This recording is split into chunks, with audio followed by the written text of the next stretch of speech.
understood what it was to dig below the surface. The second thing is you got to be willing to choose to move dirt rather than throw dirt. You got to be willing to choose to move dirt rather than throw dirt. Look at verse 22. It says he moved on from there.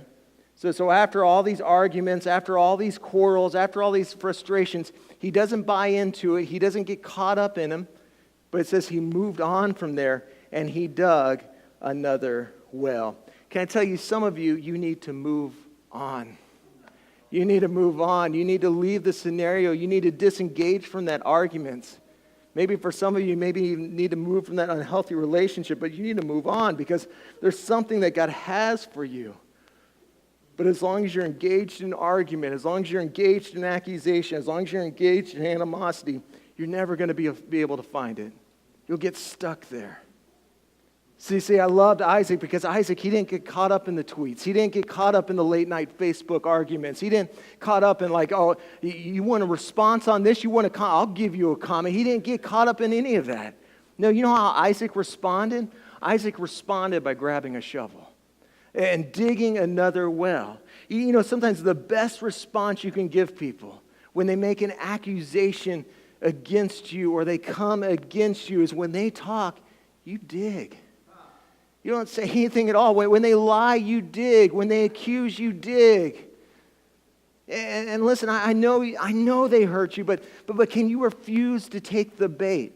I know they lied about you, but can you still choose to pick up the shovel? See, God's got an assignment for you and I to do. May we not get distracted by the petty quarrels and the petty arguments and an enemy that seeks to isolate us by trying to divide us. Man, will you pick up a shovel? Will you choose, instead of throwing dirt, to choose to move dirt? I like 1 Peter 2:15 says, for it is God's will that by doing good, you should silence the ignorant talk of foolish people. Again, this is not throwing mud at them, but it's by choosing to move mud. See, you can talk, but I'm going to dig. You can lie, but I'm going to keep digging. You can throw hurtful things and bad things, but I'm going to choose to bless you. I'm going to choose to do good. I'm going to choose to walk in the purpose and the call that God has placed on my life, God has placed on your life. I don't know who I'm talking to tonight, but I want to set some of you free from feeling like you got to engage in every single battle that comes your way, every fight, every argument. You got to somehow defend yourself. You got to somehow, instead of pick up a shovel, I got to somehow pick up a sword. You know, the best vindication is when you come to the end of your life and your life is full of wells because you chose to dig rather than dive into the petty arguments, rather than pick up a sword. The last thing is this, and this is probably the most important thing. If you really want to allow freedom to reign in your life, especially when faced against opposition, is that you can't dig out of what you keep digging back up. You can't dig out of what you keep digging back up. I like how this story ends. Verse 26 says, one day King Abimelech came from Gerar with his advisor and also the army commander, and they asked, why have you come here? Isaac asked. You obviously hate me since you kicked me off of your land. And they replied, we can plainly see that the Lord is with you. So we want to enter into a sworn treaty with you. Let's make a covenant. Swear that you will not harm us just as we've never troubled you. We've always treated you well. And we sent you away from us in peace. And now look how the Lord has blessed you. I love it. Talk about denial, right? Like, we've only spent the past several years making your life like a living hell, Isaac, but you know, really, we were on your side the whole time. We were for you, right? And again, this would have been more than opportune time for Isaac to again pick up the sword. For Isaac to get into an argument, for Isaac to buy into the animosity, for Isaac to try to win the arguments. But I love what Isaac chooses to do. Rather than win the battle, he chose to put an end to the war. Rather than win the argument, he chose to win the relationship. In other words, he chose to forgive. He chose to forgive. And I love that passage too, because just real quick, it also speaks to a couple misconceptions when it comes to forgiveness I think it's important we touch on.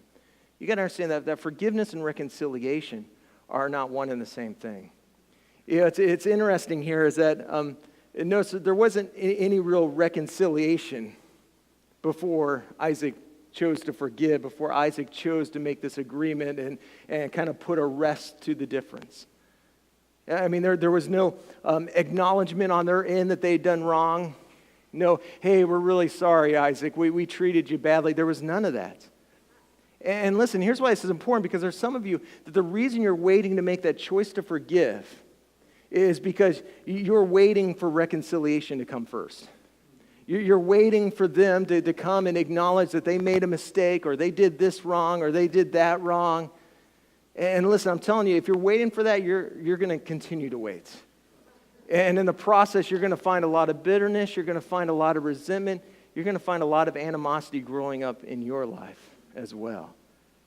See, listen, forgiveness and reconciliation are not one and the same. You can choose to forgive even without reconciliation. Because truth is, there's some people in your life you can't reconcile with.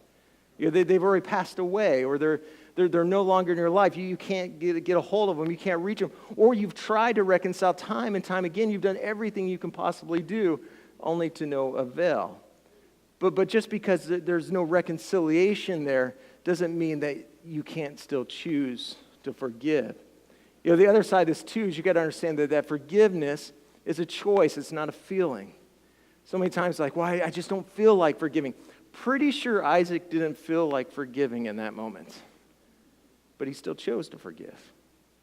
He still chose to sit there and say, listen, I'm putting to rest the arguments. I'm putting down the sword. I'm more concerned with winning the relationship than winning the argument. I'm going to choose to forgive because something about forgiveness and really, I've shared this before, is really showing grace to somebody. Grace isn't about excusing the pain. It's not saying that it didn't hurt. It's not saying that it didn't wound you somehow. But grace is that choice to sit there and say, I'm refusing to get stuck here. I'm refusing to get stuck in this prison, in this trap of bitterness and resentment and unforgiveness. See, you can still choose to forgive even without reconciliation. Though on the flip side of that, I would say this, is that you can't have reconciliation without first choosing to forgive.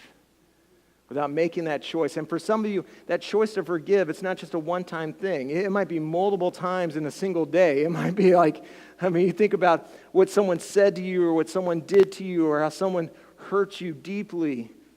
This might be something where it's multiple times through the day where you're stopping, you're praying and sitting there saying, God, I'm choosing to forgive.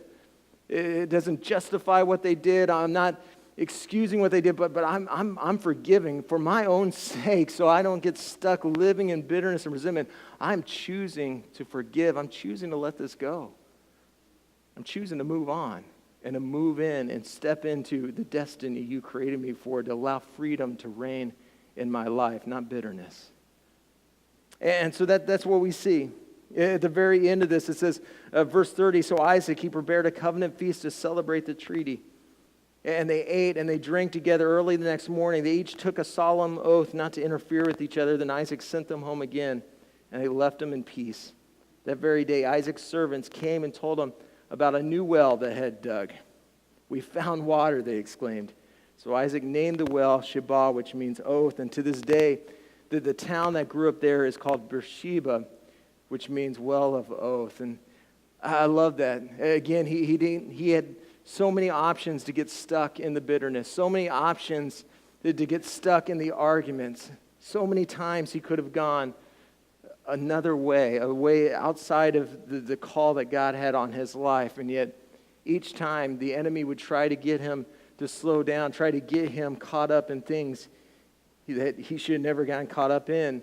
He chose to walk and to live for a purpose bigger than just himself. He chose to fight, not just simply to win an argument, but to win a relationship. And I like this story because, again, I've shared this before too, is that it has a happy ending. I mean, it's kind of like a Hallmark movie, right? I mean, here are these two, parties at each other's throats, and at the end, they make up, they hug, and it's great, right? And you may sit there and think, well, I just don't see how that's possible. And again, coming back to the whole idea of forgiveness, truth is, you can't have a happy ending without forgiveness. You can't. As long as you continue to hold on to the resentment, you hold on to the bitterness, only when you have the courage to simply utter those words that I'm choosing to forgive you. I'm choosing to put down the sword, pick up a shovel. I'm choosing to not get stuck here, but to let freedom reign in my life and in yours. Every head bowed, every eye closed. I want to pray